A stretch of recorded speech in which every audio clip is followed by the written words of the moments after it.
咳嗽是临床上常见的症状，引起咳嗽的原因非常多，可能是支气管哮喘及慢性支气管炎，也可能是胃食管反流、泄力衰竭等，还可能是由药物引起的药源性咳嗽，如药物性肺炎、药物性哮喘、药物性肺水肿等。药源性咳嗽的表现多无典型特征，早期难以发现。下面简单介绍一下药源性咳嗽的相关知识。一、药源性咳嗽的发病机制。一、药物在肺部的急慢性过敏反应，大多与患者的过敏体质有关，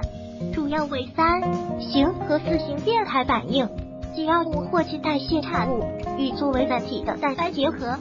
形成半抗原载体复合物，激活肺泡巨噬细胞。急性期表现为肉芽肿性间质肺炎，累积细支气管；慢性期表现为弥漫性肺间质纤维化，可发展为胃气肿和蜂窝肺，病变部位主要为是酸粒细胞尖锐。这种类型的肺损害个体差异大，常与药理作用、药物用量、用药时间无关，可发生于用药后数小时，大多发生在7、10天。这类药物主要包括青霉素类、红霉素类、呋喃唑因等抗真胶基甲胺蝶呤、氯吡嗪等。药物或其代谢产物在血管内皮和肺泡上皮沉着，引起弥漫性损害，或与致敏淋巴细胞反应，引起各种细胞因子和炎性介质释放，产生肺组织损害。肺泡受损伤的同时，细胞外基质反复破坏、修复、重建和沉积，呈纤维细胞、赖皮细胞增殖，导致肺组织结构的改变。临床早期表现为间质性肺炎的特点，晚期常发生肺间质纤维化。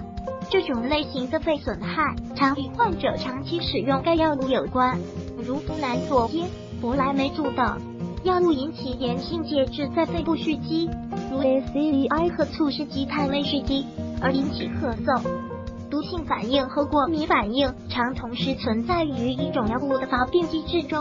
引起肺炎、肺间质病变、肺水肿等肺损害。2、引起咳嗽的主要药物。